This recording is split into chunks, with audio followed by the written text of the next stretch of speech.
अंतस प्रणाम। मैं स्मिता श्रीवास्तव आप सभी का बहुत बहुत स्वागत करती हूँ आज के इस विशेष कार्यक्रम में।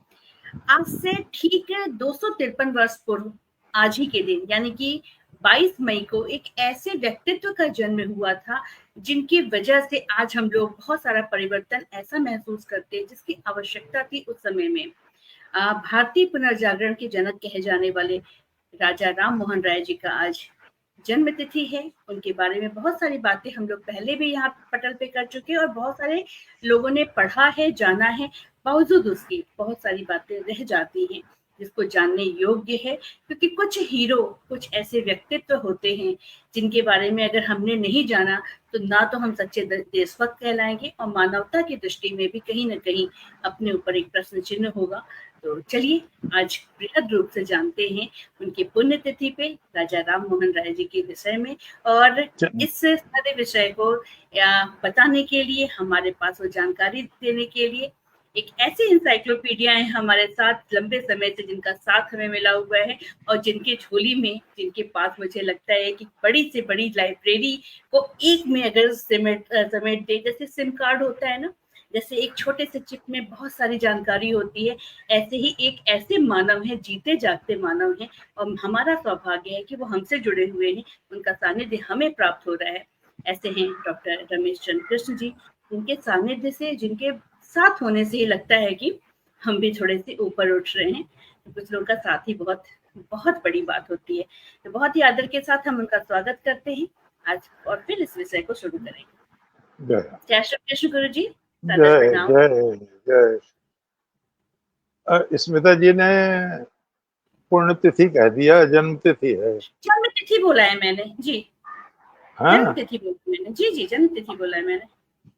नहीं, अभी पुण्यतिथि कह दिया था आपने, जन्म याद नहीं तिथि। आप? अच्छा, जन्म नहीं नहीं, तिथि मैंने जन्म तिथि बोला है जी। जन्म तिथि है एक। हाँ अभी हाँ, जरा से 22 पहले मई को जन्म तिथि है, आपके मुंह से 1772। पुण्यतिथि निकल। तो अच्छा। ये तो संदेश, पहला तो संदेश यही है ना कि जन्म तिथि है। तो हम्म।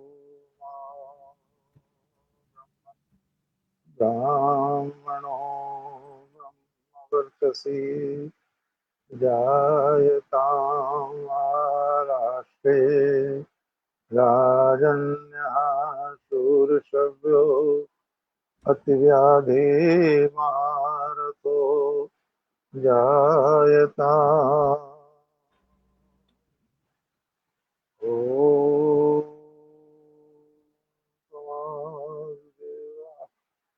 पुरुषाः पुराणस्तमस्य विश्वस्य परं निधानं वेत्तासि वेद्यं च परं च धाम।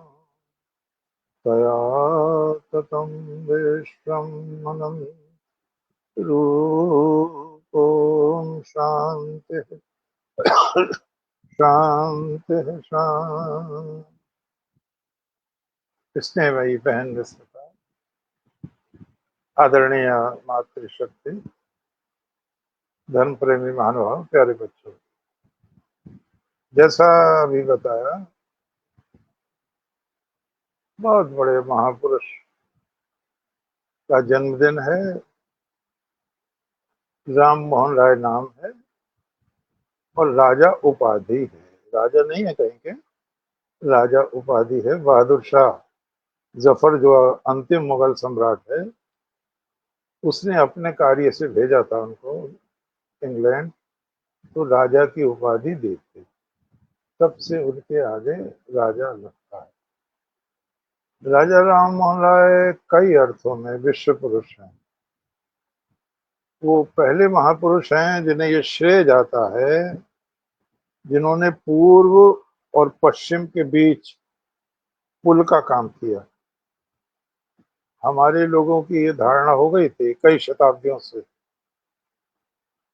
कि विदेश नहीं जाना चाहिए, समुद्र यात्रा पाप है, और इसका हमें बहुत नुकसान हुआ। स्वामी विवेकानंद ने इसमें बहुत विस्तार से बताया है कि वो दिन बड़ा अशुभ था जब हमने मिलेच्छ शब्द का इस्तेमाल किया दूसरों के लिए। और विदेश जाने पर प्रतिबंध लगा दिया। बच्चों को आगे जो नहीं जानते उन्हें बड़ा आश्चर्य होगा कि गांधी जैसे लोगों को, विवेकानंद जैसे लोगों को मजबूर किया गया कि आप प्रायश्चित करें, आपने पाप किया है, समुद्र यात्रा करके आपने पाप किया है। लेकिन ये लोग वीर पुरुष है, इन्होंने उसको कोई ध्यान नहीं दिया, तवज्जो नहीं दी। वो जानते थे जब ये कहा जाता है महर्षि अगस्त ने 3 चुल्लू में समुद्र पी लिया था, इसका अर्थ ये है वो समुद्र यात्रा करके गए थे। और भारत महान का अवदान जो ग्रंथ है, मेरा भी ग्रंथ है, India's contribution to world thought and culture, Ramakrishna mission का बहुत बड़ा ग्रंथ है। उसमें तमाम उदाहरण हैं। हमने यूनान, चीन, जापान, मिस्र, इंग्लैंड, अमेरिका आदि में उपनिवेश बसाए हैं। तो उपनिवेश तो जब भी बसाए हैं जब हम गए होंगे समुद्र पार, बाली, जावा, सुमात्रा, मेडागास्कर, बोर्नियो आदि आदि। तो राजा राम मोहन राय जी को ये श्रेय जाता है कि उन्होंने पूर्व से पश्चिम को जोड़ा। सेतु कहे जाते, वो पुल कहा जाता उनको। दूसरे, उन्होंने ये दृष्टि विकसित की कि आप संस्कृत भी पढ़ें, अपनी स्थानीय भाषाएं भी पढ़ें, लेकिन विज्ञान का युग है, आप अंग्रेजी भी जानें। क्या क्या आविष्कार हो रहे हैं विज्ञान के, इसको भी हमें जानना चाहिए। इस दृष्टि से भी वो प्रथम महापुरुष हैं। इस दृष्टि से भी राजा राम मोहन राय जी प्रथम महापुरुष हैं कि भारत के इतिहास में वे ही ऐसे महापुरुष हैं जिन्होंने तुलनात्मक धर्मों का अध्ययन प्रारंभ किया।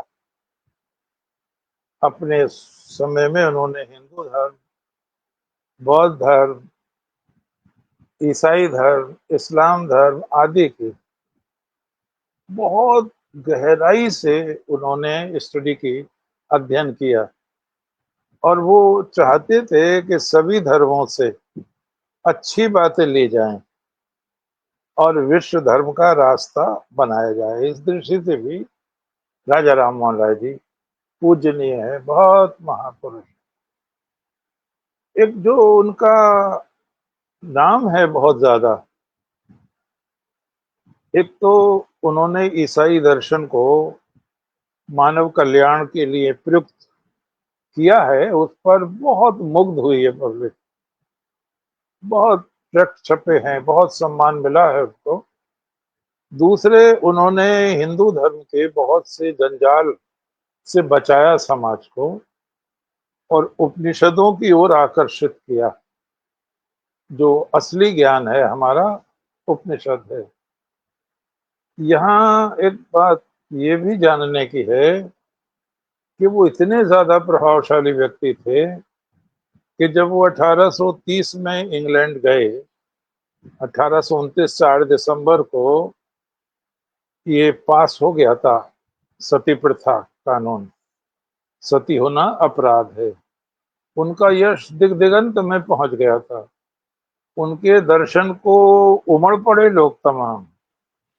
किस जो सन में हुआ था? महापुरुष, 1829 4 दिसंबर, वो 1830 को गए हैं। तो उनके दर्शन करने आए लोग, कौन महापुरुष है, कौन इतना वीर है जिसने ईसाई धर्म का भी इतना अध्ययन किया है, वेदों का, उपनिषदों का इतना अध्ययन किया है, जो सारे तुलनात्मक धर्मों का भी अध्ययन करता है। और इन सब से भी बड़ी जो मोहर लगी हुई है उनके व्यक्तित्व पर, वो नारी जाति कभी नहीं भूलेगी।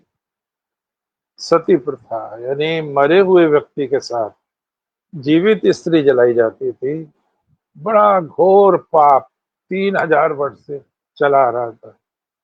स्मिता जी को ध्यान होगा, जब मैंने पहले राजा राम मोहन राय जी पर बोला था तो केतन त्रिपाठी जी ने एक प्रश्न किया था, क्या वैदिक युग में थी सती प्रथा? तो मैंने कहा अभी विशेष तो पता नहीं, आगे बताएंगे। फिर मैंने आगे के भाषण में साफ किया था वैदिक युग में सती प्रथा का कोई भी उल्लेख नहीं है। त्रेता में भी एक उल्लेख है, बस, ज्यादा नहीं है। द्वापर में ये बढ़ गया है। और इसके जो विशेषज्ञ हैं, धर्मशास्त्र का इतिहास है उनका 6 खंडों में।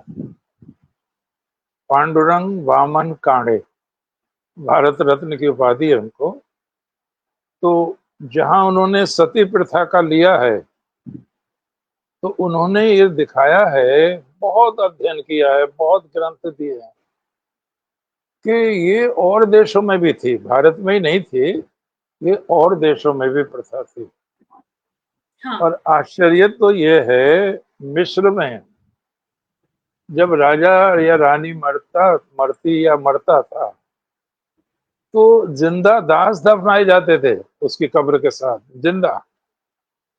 मेज कुर्सी खाना वाना सब रखा जाता था। उनका ये विश्वास था कि वो इनका उपभोग करता है। हाँ। बड़ी बड़ी विचित्र। यहाँ जो आज के युवक हैं, आज के बच्चे हैं, उनके मन मस्तिष्क में एक बात आ सकती है, आनी भी चाहिए। जिस भारत की हम इतनी प्रशंसा करते हैं, जिस हिंदू धर्म की हम इतनी प्रशंसा करते हैं, क्या वो सदा से इतना क्रूर था स्त्री के प्रति? ये जानना चाहिए लोगों को। मेरा एक पाठ है भारत महान के अवदान में, प्राचीन भारत में नारी प्रतिष्ठा। तो विश्व की सारी सभ्यताओं में नारी का क्या सम्मान था, वो मैंने दिखाया है।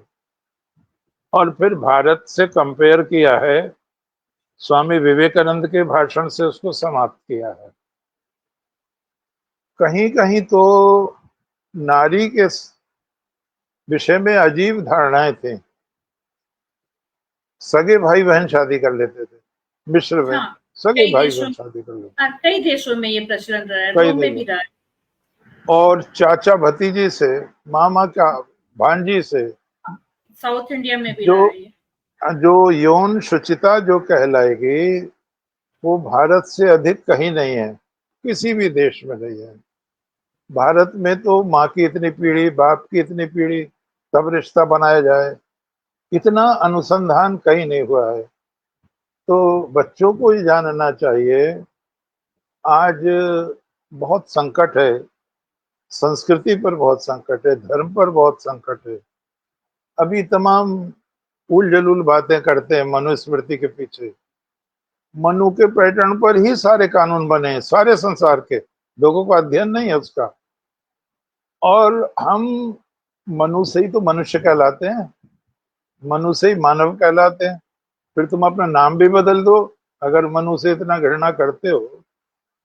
और कितनी बुरी बात है, मनु जी ने स्त्री के विषय में ये कहा है, लड़की के, कन्या के विषय में, कि उसको मर्यादा में रहना चाहिए। अब लोग उसका गलत अर्थ के उसे गुलामी में ये वो, और उसका परिणाम देख रहे हैं। मैं उस कीचड़ में नहीं जाना चाहता। वो लड़की पकड़ी गई है, वो तो बाप को ही पता नहीं कहाँ जा रही है, माँ को पता नहीं कहाँ जा रही है, वो पाकिस्तान जा रही है, चीन जा रही है, दूसरे देशों में जा रही है, क्या उसका इरादा है? तो वो मनु भगवान जो है, नारी जाति को, स्त्री जाति को संरक्षण की दृष्टि से, आचार की दृष्टि से, कि वो वाचाल ना हो जाए, वो मर्यादा से बाहर ना हो जाए, वो देश के लिए संकट ना बन जाए। कहीं कोई भी स्त्री या पुरुष हो, अगर वो मर्यादा का अतिक्रमण करता है, तो वो राष्ट्र के लिए, पूरी संस्कृति के लिए, पूरी मानवता के लिए खतरा बन जाता है। हमारे वैदिक नारी का बहुत ऊंचा स्थान था। अगर हम वेद में नारी की स्थिति पढ़ें, तो नारियों ने वेद की ऋचाओं का सर्जन किया है। आज की भाषा में उसको कहेंगे साक्षात्कार किया है। बनाए नहीं है मंत्र, साक्षात्कार किया है। अनेक ऋषिकाएं हैं, पाला है, घोषा है, आदि आदि है। और इतना भी मिलता है, जब युद्ध होता था तो नारियां स्वयं सेनापति भी बनती थी। इतना भी है, वो मध्यस्थ भी बनती थी, शांति दूत भी बनकर जाते थे। इतना भी है कि वो जासूसी भी करती थी। सारे प्रमाण हैं, जिनका अध्ययन नहीं है उनके लिए मैं बता रहा हूं। और नारी को जो विवाहिता है उसको साम्राज्ञी कहा गया है, महारानी। मैं एक जगह पढ़ रहा था मोबाइल पर ही, तो वैसे कहीं मिला तो नहीं है, ऑथेंटिक तो नहीं है, लेकिन कल्पना अच्छी है। किसी ने स्वामी विवेकानंद जी से पूछा था कि आपके यहाँ स्त्रियां से हाथ क्यों नहीं मिलाते हैं? तो स्वामी जी ने कहा कि आप महारानी से हाथ मिला सकते हैं? बोले नहीं, वो तो बहुत बड़ा है, बहुत बड़ी है। तो बोले हमारे यहाँ रानी महारानी है, हर कोई हाथ उससे नहीं मिला सकता। और स्वामी जी ने कहा है कि भगवान के बाद माँ ही का दर्जा है सबसे ऊंचा। तो उन्होंने साम्राज्ञी कहा है, उसको महारानी कहा है, और उसको शोभा कहा है। यहाँ तक के हवन में दाएं बैठती है, पहले प्रवेश करती है यज्ञशाला में। बहुत से अधिकार है। जिन लोगों ने पुरानी वो पिक्चर देखी है रामराज, उसमें एक दृश्य था, ये मैं सन 48 की बात बता रहा हूँ। मैंने वो पिक्चर चंदोसी में देखी। तो उसमें वशिष्ठ जी कहते हैं कि सीता जी को तो वनवास दे रखा है आपने, तो आप राजस्व यज्ञ नहीं कर सकते, अश्वमेध यज्ञ नहीं कर सकते बिना पत्नी के, आप दूसरा विवाह कर लीजिए। तो वो मैंने, मुझे अब ये तो पता नहीं कौन राम बने थे उसमें। तो राम ने वशिष्ठ से कहा है कि मनुष्य कितने विवाह कर सकता है? गुरु जी बोले अनेक विवाह कर सकता है। तो उन्होंने कहा स्त्री कितने विवाह कर सकती है? तो गुरु जी हिल गए, तो कि वो तो एक ही कर सकती है। तो वो, मैं था तो बच्चा उस समय, लेकिन ये प्रश्न मुझे अंदर तक झकझोर गया। तो राम जी ने जो उत्तर दिया वो बहुत अच्छा था। बोले इसलिए कि संविधान पुरुष ने बनाया है। तो उसमें गुरु जी ने कोई उत्तर नहीं दिया था। लेकिन इतना तो सब जानते हैं कि सोने की सीता बनानी पड़ी थी भगवान के पार्श्व में बिठा के, तब वो प्रक्रिया पूरी हुई थी। इससे ये बिल्कुल ध्वनि निकलती है, जब राजा का अभिषेक होता था तो रानी भी साथ बैठती थी, उनको अधिकार दिए जाते थे।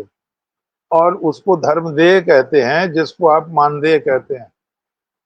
रानी जो प्रधान रानी थी उसको 48,000 स्वर्ण के सिक्के मिलते थे। जो दूसरी रानी थी इसको 24,000 मिलते थे। रानी के अंदर में बहुत से गांव होते थे, बहुत से अधिकार होते थे। और जो प्रमुख मुद्रा होती है राजा की, राजा यदि बीमार है, कहीं बाहर गया हुआ है, तो रानी निर्णय लेने को स्वतंत्र थी, वो उस मुद्रा का प्रयोग कर सकती थी। कहने का अभिप्राय यह है कि नारी के साथ कोई अत्याचार प्राचीन भारत में नहीं था।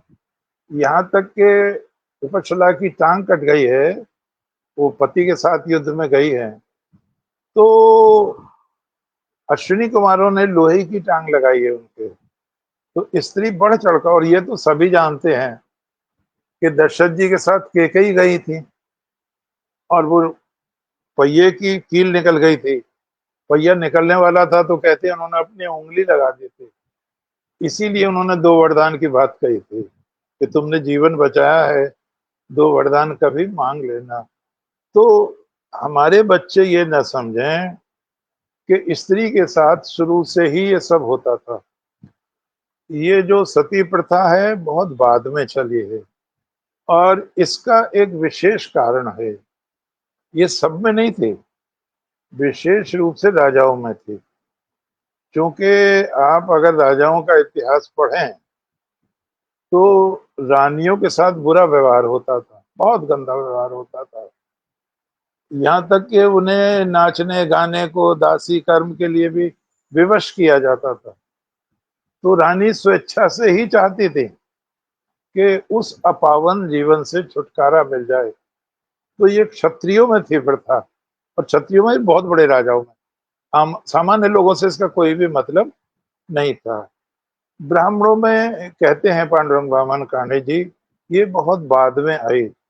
युग बदलता है, विकृतियां आती हैं, और आते आते मैं बहुत अब भी परेशान हूँ। इस समय भी जब मैं बोल रहा हूँ तो मैं जिन लोगों का बहुत आदर करता हूँ, आप भी सब करते हैं, पूरा विश्व करता है, मैं जानना चाहता हूँ कि भगवान राम और भगवान कृष्ण का क्या विचार था सती प्रथा के बारे में।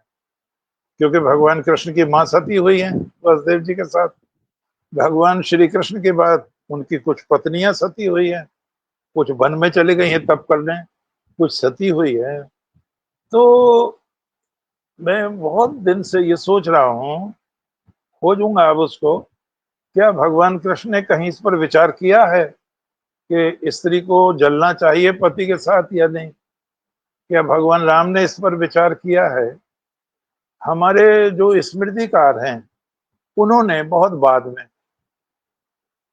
ये विचार किया है पाराशर स्मृति वगैरह में, कि वो स्त्री जिसका पति मर गया हो, विदेश में चला गया हो, पता नहीं चल रहा हो, अपंग हो गया हो, नपुंसक हो, पागल हो गया हो, उस स्त्री का पुनः विवाह किया जा सकता है। उसे ना सती होने की आवश्यकता है, ना कोई कष्ट भोगने की आवश्यकता है। और आपको ये ध्यान रखना चाहिए कि केवल उन महान पुरुषों ने नहीं, हमारे लेखकों ने बड़ा काम किया है। हमारे महान सांस्कृतिक कवि लेखक जयशंकर प्रसाद जी ने इसमें उपन्यास लिखा है, ध्रुव स्वामिनी। और ध्रुव स्वामिनी के पति का मर्डर हुआ है, वो देशद्रोह कर रहा था रामगुप्त, और इस देश की रक्षा की है उनके छोटे भाई चंद्रगुप्त ने। तो ये कहा है ध्रुव स्वामिनी ने कि देवर, मैं तुम्हें क्या दे सकती हूँ, तुम चाहो तो मुझसे विवाह कर सकते हो। बहुत सुंदर थे, कहते हैं ध्रुव स्वामिनी असाधारण सुंदर थे। तो देवर से विवाह हो सकता है या नहीं, ये समस्या आ गई है। तो सारे ग्रंथों का लौट फेर हुआ है वहां पर, तो वो सारे ग्रंथ रखे गए हैं। और मैं धन्यवाद दूंगा जयशंकर प्रसाद जी को, उन्होंने बड़ा परिश्रम करके सिद्ध किया है कि पुनर्विवाह हो सकता है। और इसी पर ध्रुव स्वामिनी को मान्यता मिली है, चंद्रगुप्त को भी मान्यता मिली है। तो वो कौन सा कालखंड है, और ये भी दिखाया है पांडुरंग वामन काणे ने कि सती प्रथा का जोर तब और बढ़ गया, कोई उसको दूसरी दृष्टि से ना देखे, जब भारत में विदेशी आक्रमण हुए। वो लोग बर्बर थे, अत्याचारी थे, उनके लिए यहाँ स्त्री का सम्मान नहीं था जितना हमारे यहाँ था। तो इस सती प्रथा को तब ज्यादा बढ़ावा मिल गया, आगे चलकर ये परंपरा में शामिल हो गई, लोगों ने इसको धर्म ही मान लिया। ईश्वर चंद्र विद्यासागर का और राजा राम मोहन राय का जिन महान भावों ने अध्ययन किया है, उन्होंने कुछ आंकड़े दिए हैं। फॉर एग्जाम्पल, एक उपाध्याय हैं, उम्र उनकी 40 साल है, विवाह उन्होंने 80 किए हैं। एक और सज्जन है, उम्र उनकी 60 साल है, विवाह उन्होंने 80 किए हैं। एक और उस महान पुरुष है, उम्र 85 साल है, और विवाह उन्होंने 100 किए हैं। अब बाप रे, बताइए कहाँ कितना है ऐसे? पाप। हाँ, लिखे थे, सारे सारे आंकड़े लिखे थे राजा राम मोहन राय ने, और ईश्वरचंद सागर विद्यासागर ने अपनी जान लगा दी थी। नारी जाति को उनका कृतज्ञ होना चाहिए।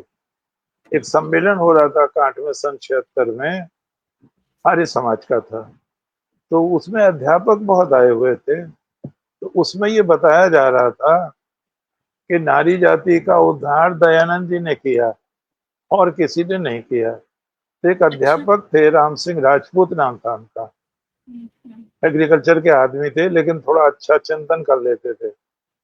मुझसे बोले, जी और किसी ने नहीं किया? मैंने कहा ये गलत कह रहे हैं। अब हम्म। जोर से तो नहीं बोल सकते, वहां सम्मेलन चल रहा है। मैंने कहा ये गलत कह रहे हैं। नारी जाति सबसे पहले कृतज्ञ है राजा राम मोहन राय की, राम मोहन उसके राय, बाद है वो ईश्वरचंद्र ईश्वर चंद्र विद्यासागर विद्यासागर। की, तो बाद में सब हैं। अब ज्योतिबा फुले वगैरह इन्होंने भी बहुत काम किया है और वास्तव में काम किया। तो मैं इस बिंदु पर यहाँ तक आना चाहता था कि सती प्रथा पहले नहीं थी, सती प्रथा बाद में आई है और बाद में ये परंपरा बन गई है। और राजा राम मोहन राय ने जब प्रयत्न किया है तो उनकी जान के लाले पड़ गए हैं, उन्हें मारने के षड्यंत्र रचे गए हैं। मूर्ति पूजा का विरोध किया है उन्होंने और ये इसका विरोध किया है। और जब उनकी चाची को जलाया जा रहा था तब वो बहुत विचलित हो गए थे, तब उन्होंने प्रतिज्ञा की थी कि मैं इसके खिलाफ प्रयत्न करूंगा। और बहुत टेप छापे, बहुत पुस्तकें लिखी, बहुत शास्त्रार्थ किए। दूसरा पक्ष राधाकांत देव वगैरह सारे नाम आते हैं, उन्होंने भी जी जान से विरोध किया कि नहीं, सती प्रथा ठीक है, होनी चाहिए। और प्रिवी काउंसिल तक, इंग्लैंड तक मुकदमे लड़े गए। आखिर में भारत के सौभाग्य से Lord William Bentinck governor general आए और वो राजा राम मोहन राय से प्रभावित थे। यहाँ ये भी ध्यान देने की चीज है कि कुछ शासकों ने प्रयत्न किया था सती प्रथा बंद करने का, अकबर ने भी किया था, लेकिन सफल नहीं हुए। कश्मीर में एक और हुए हैं जैनुल आबेदीन, बहुत उदार शासक, उनके पिता ने भी किया था, लेकिन वो थोड़े में सिमट कर रह गया, वो सफल नहीं हुए। तो ऐसा नहीं है कि राजा राम मोहन राय से पहले सती प्रथा के विरुद्ध प्रयत्न न किया गया, प्रयत्न किया गया है, लेकिन कभी भी। मैं इसको दूसरी तरह से समझाता हूँ, लोगों में आज फैशन बन गया है गांधी जी की बुराई करने का। तो एक चल रहा था कार्यक्रम हमारी मीटिंग में, तो 2 3 4 सज्जन ने ये कह दिया कि देश को स्वतंत्र कराने में गांधी जी का कोई हाथ नहीं। तो जब मेरे बोलने का समय आया तो मैंने कहा, देखो, जोश में होश नहीं खोना चाहिए। अगर आप गांधी जी को नकारेंगे तो पटेल को भी नकारेंगे, जवाहरलाल को नकारेंगे, के एम मुंशी को नकारेंगे, डॉक्टर राजेंद्र प्रसाद को नकारेंगे, गोविंद वल्लभ पंत को। ये सब गांधी के ही तो शिष्य हैं। गांधी जी ने, वो प्रथम व्यक्ति हैं गांधी जी जिन्होंने आजादी की ललक स्त्री में, पुरुष में, बच्चे में, डॉक्टर में, इंजीनियरिंग में, प्रोफेसर सब में। प्रोफेसर्स ने प्रोफेसरी छोड़ी है, डॉक्टरों ने डॉक्टरी छोड़ी है, स्टूडेंट्स ने विद्यालय छोड़े हैं, ये तो लिखित घटना है। और गांधी जी का इतना प्रभाव हो गया था कि यदि वो एक बार हिंसा की इजाजत दे देते तो देश आजाद करा देते वो, लेकिन उनके सिद्धांत के विपरीत था, इसलिए गांधी जी से बहुत से लोग खिलाफ भी हो गए। तो हम किसी भी महापुरुष को उसकी पूरी समालोचना करने का अधिकार है, आलोचना करने का अधिकार नहीं है। पूरा बहुत काम सहमत किया, है पूरा। इन मैं लोगों जस्ट ने बहुत बहुत काम किया है। तो राजा राम मोहन राय ने सती प्रथा के विरुद्ध बहुत प्रयत्न किया और लिखा तो यहाँ तक है कि समाज ने जब उनका बहिष्कार कर दिया तो वो 1.5 वर्ष तक मरघट में रहे हैं, शमशान घाट में रहे हैं, जहाँ चिताएं फूकी जाती हैं। कैसा रहा होगा वो समय, जब मैं सोचता हूँ, राजा राम मोहन राय जी जब ये पुण्य कर्म करके विदेश में गए, हुजूम लग गया। एक बहुत बड़े विद्वान थे, रस्को उनका नाम था। रस्को विश्वविख्यात व्यक्ति थे, इतिहासकार थे वो मृत्यु शैया पर पड़े थे। उन्होंने अपना बेटा भेजा राजा राम मोहन राय जी के पास कि मैं आपके दर्शन करना चाहता हूँ।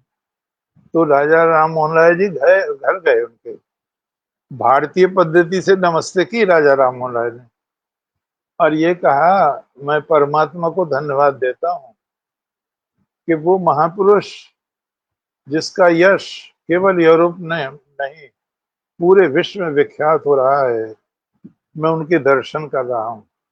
जिन रसिकों ने भी हाथ जोड़कर कहा, मैं परमपिता परमात्मा का आभारी हूँ, मैंने संसार के सबसे बड़े महापुरुष के दर्शन कर लिए। ये रुतबा है। जो जब वो फ्रांस गए तो लुई फिलिप जो सम्राट है, उसने अपने पास बैठाकर एक मेज पर भोजन किया है। उनके तमाम लोगों ने उनके सम्मान में भोज दिए हैं। कुछ लोगों को ये गलतफहमी हो सकती है कि क्या हिंदू धर्म त्याग तो नहीं दिया था? नहीं। जब उनका अंत्येष्टि की जा रही थी तो वो जनेऊ पहने हुए थे, अंदर जनेऊ निकला उनके, और जो उन्होंने अंतिम सांस ली है उसमें ओम निकला है, वो ओम कहा उन्होंने। और उन्होंने एक जगह ये भी कहा है कि जब मैं मर जाऊंगा तो लोग मुझे हिंदू तो हिंदू कहेंगे, ईसाई मुझे ईसाई कहेंगे, मुसलमान मुझे मुसलमान भी कहेंगे, क्योंकि मैंने विश्व धर्म के लिए कार्य किया है। तो एक ऐसे महापुरुष का जन्मदिन है जिसने विश्व मानवता के लिए काम किया है। सुभाष चंद्र बोस जी ने उनको भारतीय जागरण का अग्रदूत कहा है। जितने भी लोग आए हैं बाद में, चाहे वो स्वामी विवेकानंद हो, चाहे वो रविन्द्रनाथ ठाकुर जी महाराज हो, विपिन चंद्र पाल हो, लोकमान्य तिलक हो, सभी ने राजा राम मोहन राय जी को बहुत श्रद्धा सुमन समर्पित किए हैं। सन 1833 में ब्रिस्टल में उन्होंने प्राण त्यागे हैं, वहीं उनकी समाधि है। तो राजा राम मोहन राय के साथ ये बहुत आवश्यक हो जाता है कि ये तो चूंकि 29 में हो गया, और इसके कुछ वर्ष बाद सन 56 में, ये 1829 की घटना है, 1856 में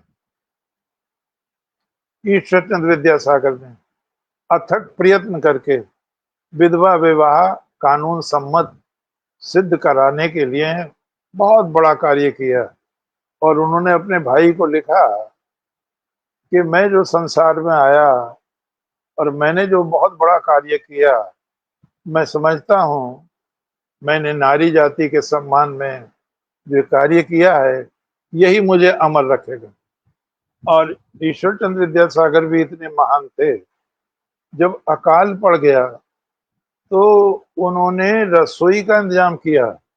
सुबह से शाम तक रसोई बनती थी और 1.5 महीने तक लोगों को भोजन कराया उन्होंने। जहाँ डिस्पेंसरी नहीं थी, अपने पैसे से अस्पताल खोले। कोई भी मरीज उन्हें मिल जाता था, वो ले आते थे उसको, उसका पूरा इलाज कराते थे। संथाल लोग थे, मक्का भर देते थे वो, और फ्री में बांट दिया करते थे। विद्यासागर जी ने हजारों लाखों लड़कों को अपने पैसे से पढ़ाया। कृतज्ञ है लोग। मैं एक उदाहरण दे के वाणी को विराम दूं। विद्यासागर जी को भी नमन करना चाहिए। उन्होंने 1856 ईस्वी में ये विधवा विवाह को कानून सम्मत सिद्ध कराया। वो इतने महान थे, उनको छोटी कक्षा में ही बहुत वजीफा मिलता था। वो दूसरों को कपड़े बनवा देते थे, उनकी किताब ले देते थे, कोई बीमार होता था दवा ला देते थे, और स्वयं मोटा ही कपड़ा पहनते थे। एक आदर्श पुरुष थे। एक बार मैंने आपको बताया भी है, जिसकी कोई मदद ना करे उसकी विद्यासागर जी मदद करते थे। बहुत आपने भी पढ़ा होगा उनका, जो माइकेल मधुसूदन दत्त का सावित्री, बहुत उपन्यास प्रसिद्ध था उनका। वो बड़े अजीब आदमी थे। फ्रांस चले गए, शराब पीते थे, पैसा लुटाते थे। उनकी कुड़की और गिरफ्तारी होने लगी। उन्होंने पत्र लिखा, किसी ने उनको पैसा नहीं दिया। जब विद्यासागर जी पर आया, विद्यासागर जी ने बहुत लोगों से कहा, किसी ने पैसा नहीं दिया। तो उनकी पत्नी भी निराश हो गई, विदेशी थी पत्नी।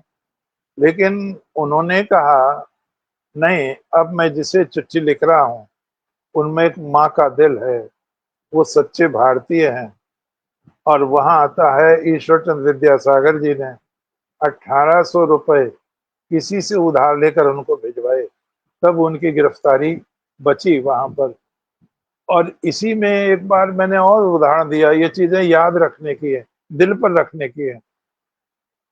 विद्यासागर जी रात में देखा करते थे, कोई भूखा तो नहीं है, कोई बीमार तो नहीं है, कोई दुखी तो नहीं है। अब तो ये मोबाइल का जमाना है, फोटो पहले खिंचवाएंगे, काम बाद में करेंगे। मेरा अभी भाषण था भगवान शंकराचार्य पर। भगवान की कृपा से बड़े मंत्र मुग्ध थे लोग, लेकिन मैं जैसे ही हटा तो एक है यहाँ पे, उसका नाम न लेना अच्छा है, वो माइक पर आ गया और एक आदमी हाँ। उसने लगा दिया वीडियोग्राफी कराने के लिए अपनी। तो हैदराबाद से मुझे फोन आया कि क्या कोई कार्यक्रम था, मैं हाँ, तो आप भी गए थे, मैं ही मुख्य वक्ता था। बोले उसमें तो और चेहरा था मुख्य वक्ता का। मैंने कहा उसने बाजी मार ली अपने फोटो खिंचवा के, उसने, हम तो आते ही नहीं ये विद्या, उसने एक आदमी इसी काम पे लगा दिया। तो विद्यासागर जी वगैरह इस तरह के लोग नहीं थे, बिल्कुल। वो नहीं चाहते थे कि हमारा महिमा मंडन हो।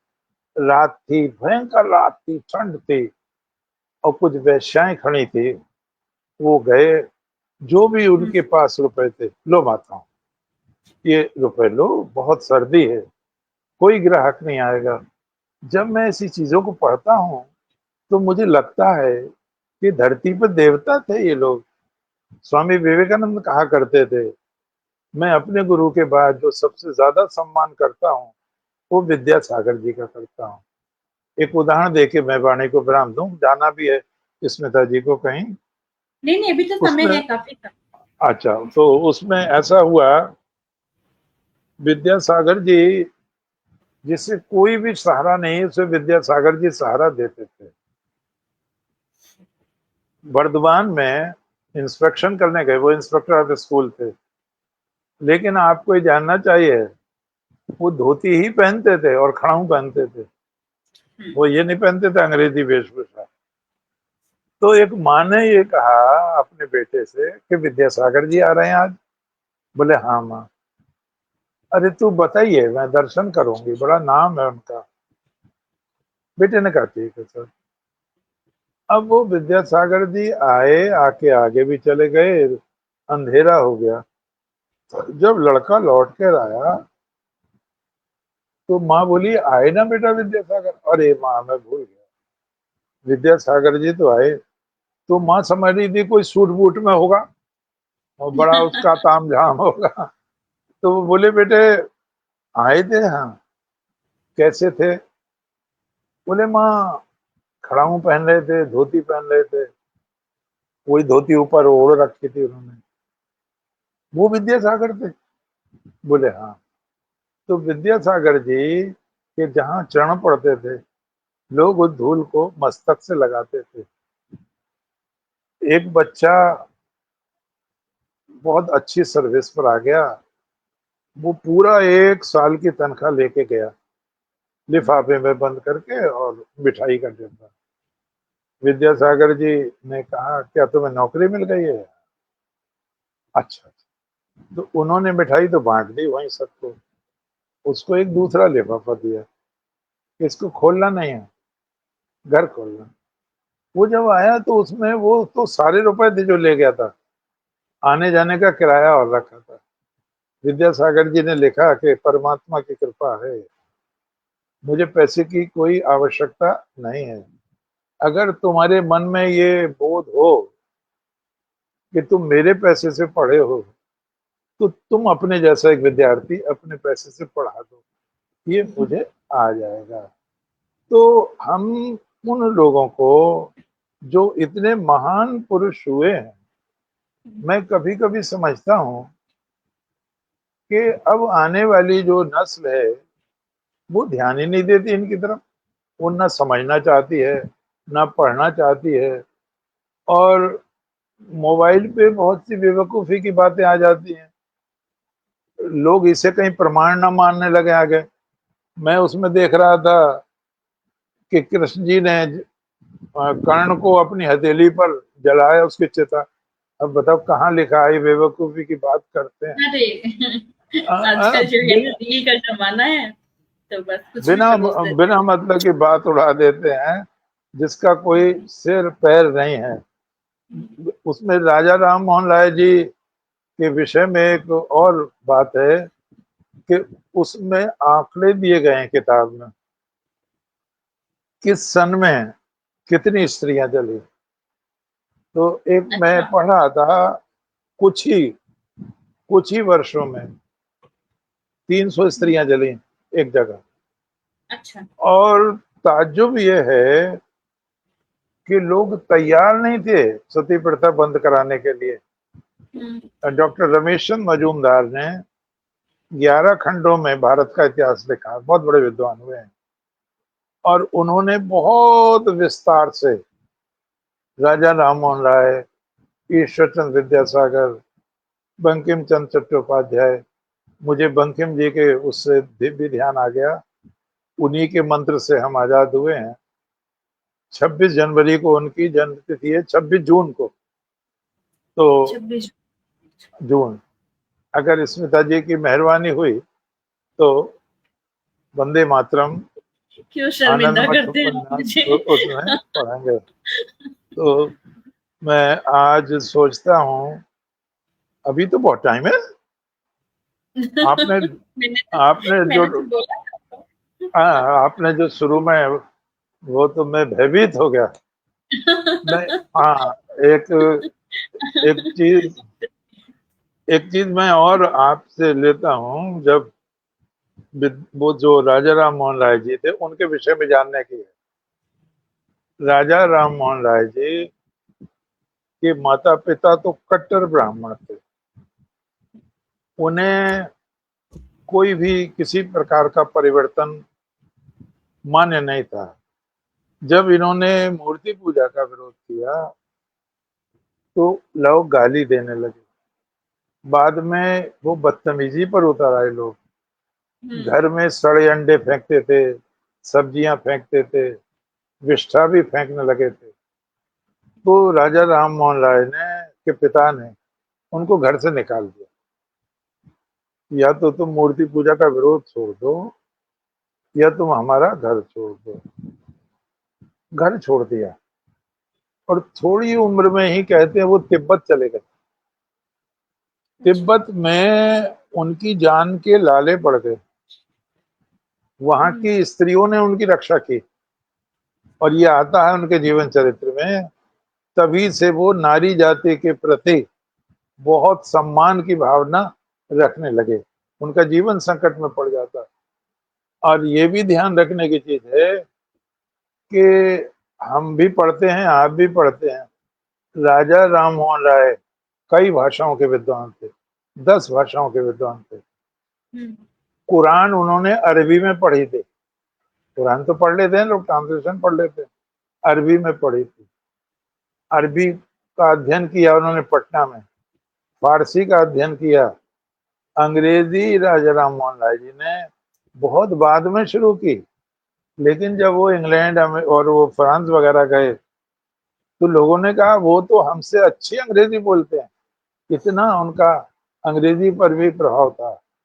राजा राम मोहन राय जी अक्सर एक बात कहते थे, हो सकता है वो कुछ लोगों को अच्छी ना लगे, वो ये कहते थे कि खाना तो मुसलमान का, वो मांसाहारी थे राजा राम मोहन राय, खाना तो हो मुसलमान का और मेज हो ईसाई की, और पवित्रता हो हिंदू की। हिंदुओं में ज्यादा पवित्रता। तो वो आपको ये जान के ताज्जुब होगा कि वो एक बकरा, कहते हैं बकरा काफी खा जाते थे, बहुत बड़ी लंबी डाइट थी इनकी, बहुत तगड़ी डाइट थी। बाप रे। और हाँ, 2 आदमियों के बराबर पगड़ी बांधते थे वो, लंबे टीट डौल के आदमी थे, हाजमा भी तेज था। तो जब वो बंगाली उनके पीछे पड़ गए, जान से मार देंगे, तो उनसे कहा लोगों ने, तो वो इतने ताकतवर भी थे, कोई ये ना समझे वो विद्वान ही थे, कि 20 बंगालियों की तो खोपड़ी तोड़ के मार दूंगा, ये कहते थे वो। 20 बंगालियों की तो खोपड़ी तोड़ के मार दूंगा। तो वो इस्लाम के भी प्रशंसक थे, ये ध्यान देने की चीज है। इस्लाम धर्म में देखो, दो तीन चीजों का मैं भी बहुत प्रशंसक हूँ। आप राम जन्मभूमि के पढ़ते ही हैं, कृष्ण जन्मभूमि का पढ़ते हैं, दूसरा पढ़ते हैं। मैं वहां गया, मुझे तो बड़ी घृणा हुई। क्या है, सबसे जो ज्यादा आमदनी है वो दक्षिण भारत में है। तो वो अच्छा। मुझे, हाँ, तबीयत खराब हो रही थी मेरी। बालाजी। मैंने, हाँ बालाजी, मैंने कहा ये रास्ता बता दो। तो वो बदतमीज था बड़ा, उसने डांटा मुझे बड़ी बुरी तरह से। तो लोग बोले ये यहाँ वहीं का पैसा तो खा रहे हैं उत्तर भारत का, यहाँ थोड़ी खेती हो रही है। तो मैंने देखा वहाँ वीआईपी दर्शन हो रहे हैं। तो भाई हर भगवान मंदिर कहाँ हो में तुम? वही नहीं, तो हर जगह है। हाँ, तुम भगवान कहाँ हो? ये तो बुरी बात है। ये दिनकर जी, वो आता है, कोई मंदिर है उसमें लाइन में खड़े थे देवघर में जल चढ़ाने के लिए। बहुत झारखंड। लंबी लाइन थी। तो उसी समय कोई मालदार आदमी आ गया, तो पंडे ने उन्हें दर्शन करा दिए। दिनकर जी ने विरोध किया, और जब ने सुना तो वहीं से उन्होंने वो जलेरी फेंक के मार के वो चले गए। तो मुसलमानों में ये बहुत अच्छी बात है। हम्म। महमूद गजनवी और उसका अर्दली कहीं जा रहे थे, अजान की बात आई, तो नमाज पढ़ने खड़े हो गए दोनों, और एक ही सफ में खड़े हो गए महमूद और अयाज। ना कोई बंदा रहा, ना बंदा और ना नवाज। कोई बंदा नवाज। दोनों एक लाइन में। हिंदुओं में ये नहीं हो सकता कि राष्ट्रपति हाँ। के साथ, हाँ, चपरासी नवाज पर वो पूजा कर ले। तो इस्लाम की ये चीज बहुत पसंद है। स्वामी विवेकानंद कहते थे कि देखो, भारत का कल्याण तो इसमें है कि शरीर तो इस्लाम का हो हम्म। और आत्मा वेदांत की हो। तो इसको आर्य समाजी लोग नाराज होते आते हैं इस बात को, लेकिन ये समझो क्यों कह रहे हैं। उन्होंने उदाहरण दिया है, एक सुल्तान, टर्की का सुल्तान, हम्म। एक अफ्रीका के हबशी को कैद करके ला रहा हो। हम्म। चौराहे पर आकर वो ये कहे, ऐ सुल्तान, मैं इस्लाम कबूल करता हूँ।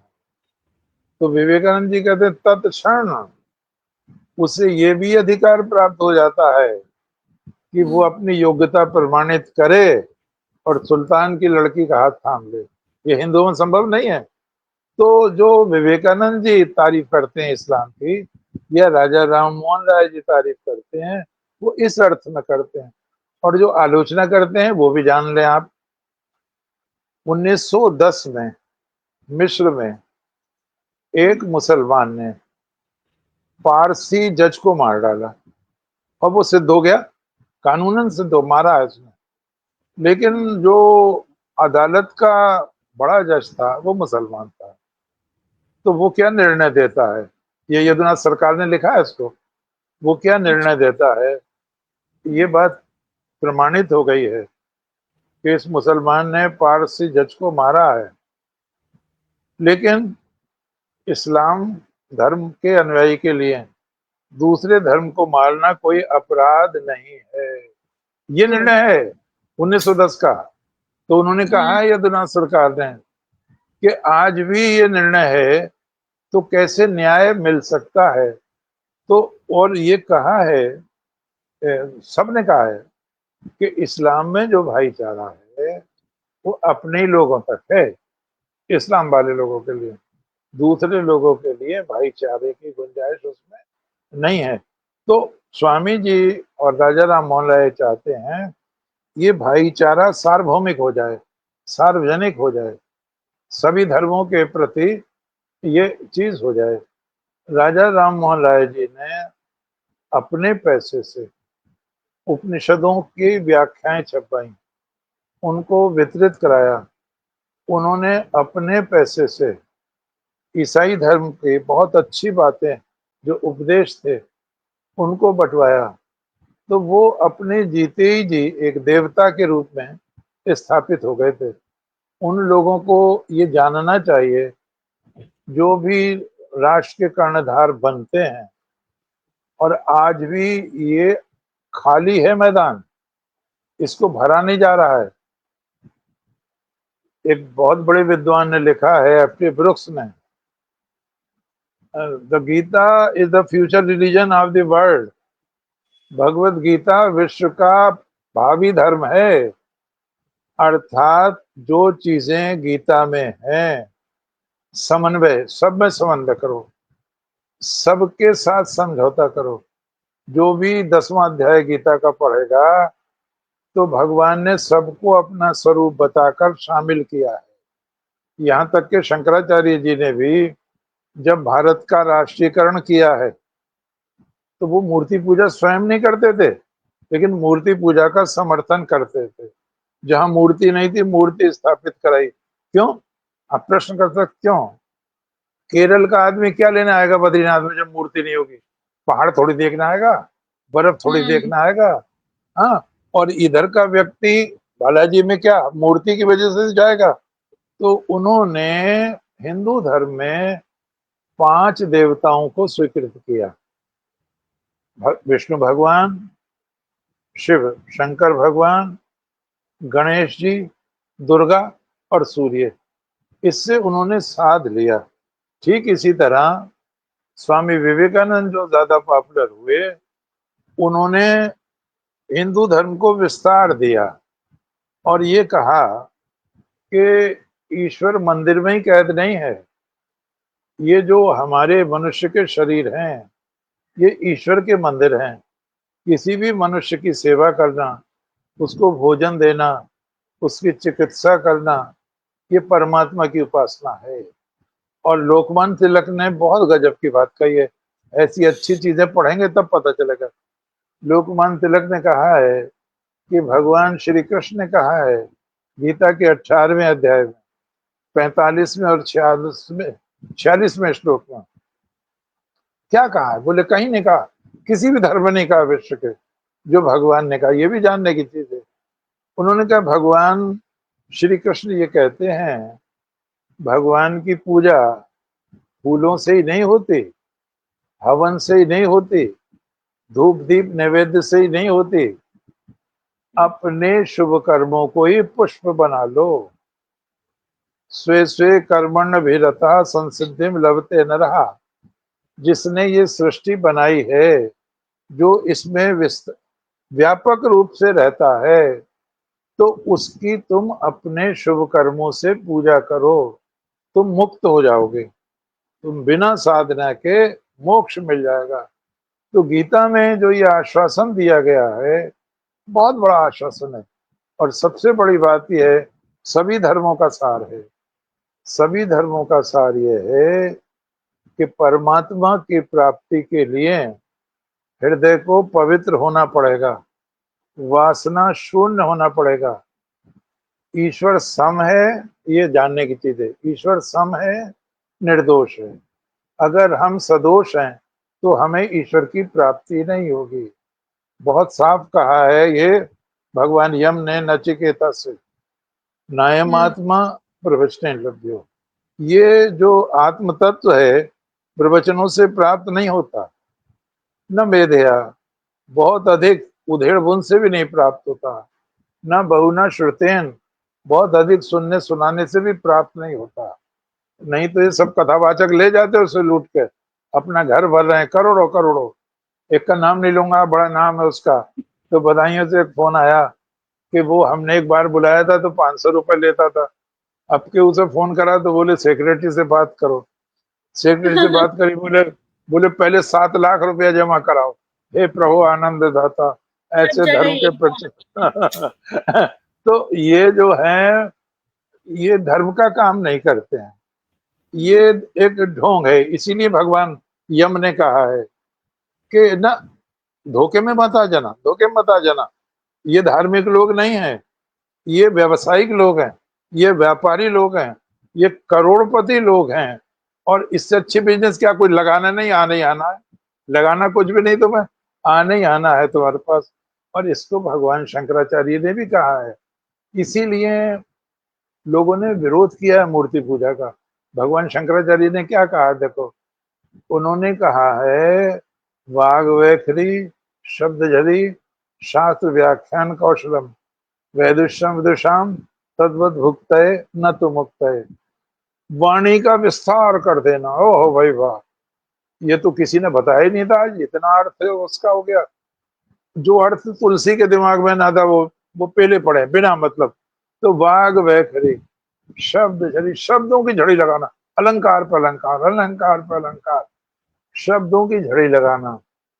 और शास्त्र व्याख्यान कौशलम, व्याख्या का कौशल दिखा देना। तो कहते हैं भगवान शंकराचार्य, सावधान रहना इन लोगों से, ये जेब काटने वाले लोग हैं, ये ईश्वर से मिलाने वाले लोग नहीं है। तद्वत भुक्तये न तो मुक्तये। तो बहनों और भाइयों, चाहे वो राजा राम मोहन राय हों, चाहे वो ईश्वर चंद्र विद्यासागर हों, चाहे वो स्वामी दयानंद सरस्वती हों, चाहे विवेकानंद हों, जिन्होंने भी इनका पाखंड का विरोध किया है, वो इसीलिए किया है कि इन बागजालों में उलझ के हम ईश्वर से दूर हो गए। बहुत अच्छा एक सेंटेंस कह के समाप्त करें, स्वामी जी ने कहा है, ईश्वर के नाम पर और धर्म के नाम पर। मेरा ग्रंथ है ज्योतिर्मय जनार्दन, उसमें पढ़ना आप उसको। 5 करोड़ लोग मारे गए हैं, ईसाई नॉन ईसाई 5 करोड़ मारे गए हैं। इस्लाम में भी मैंने दिखाया कितने लोग मारे गए हैं। तो स्वामी जी ने लिखा है, ईश्वर और धर्म के नाम पर जितने लोग मारे गए हैं, उतने डकैतों ने नहीं मारे हैं, उतने दूसरों ने नहीं मारे हैं। इसीलिए स्वामी जी ने छाती ठोक कर कहा कि I am proud to belong to religion which has taught the world both tolerance and universal acceptance. I am proud to belong to a nation which has sheltered the persecuted and the refugees of all regions and all nations of the earth. आपकी जो सभा है, मुझे भगवत गीता के श्लोक की व्याख्या मालूम होती है, ये यथा माम प्रपद्यन्ते तास्तते भजाम्यहम् मम वर्तमान वर्तन्ते मनुष्य पार्थ सर्वशः। चाहे जिस रूप में भी आ रहा है, मैं उसको स्वीकार करता हूँ। मैं केवल हृदय की पवित्रता देखता हूँ। ईश्वर सर्वभूतानां हृदय अर्जुन तिष्ठति। परम पिता परमात्मा से प्रार्थना है, हमारे देशवासियों के, स्त्री पुरुषों के, बच्चों के, युवाओं को वो पवित्रता प्रदान करें, उनके हृदय पवित्र हों, जिससे हम स्वर्णिम भारत को एक बार पुनः साकार होते हुए देखें और इन महापुरुषों के सम्मान में कहें, तुम्हारा ये विराट रूप कल्पना पट पर नहीं समाता है। कितना कुछ कहें मगर शेष बहुत रह जाता है, शेष बहुत रह जाता है। धन्यवाद। वाकई शेष बहुत रह जाता है और इसीलिए हमें आपकी आवश्यकता होती है, क्योंकि मुझे हमेशा लगता है कि अगर मेरी क्षमता जितनी है, मैं एक किताब पढ़ लूंगी या अपने जीवन काल में मान लीजिए मैंने 100 पुस्तकें पढ़ ली, क्यों ना मैं एक ऐसे व्यक्ति के साथ बैठूं, एक ऐसे व्यक्तित्व के साथ बैठूं जिन्होंने हजारों किताबों का अध्ययन किया है। तो ये मेरी लालच कह सकते हैं या फिर मेरी बुद्धिमत्ता भी कही जा सकती है। तो और मैं चाहूंगी कि आप लोग भी, जितने लोग अभी देख रहे हैं या बाद में भी देखेंगे, इस बात पे भी अपने विचार रखिए और किन विषयों पे आपको जानने की इच्छा है वो भी आप बताएं। तो फिर हम लोग बहुत जल्दी मिलेंगे और एक नए विषय के साथ में, जब भी गुरुजी आदेश देंगे या फिर हमसे कहेंगे तो हम यहाँ पे उपस्थित रहेंगे। सभी को बहुत बहुत धन्यवाद। धन्यवाद गुरुजी, बहुत बहुत शुक्रिया आपको।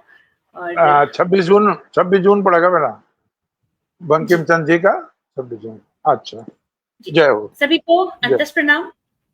जय हिंद, जय भारत। जय जय हो, जय हो, जय। गुरुजी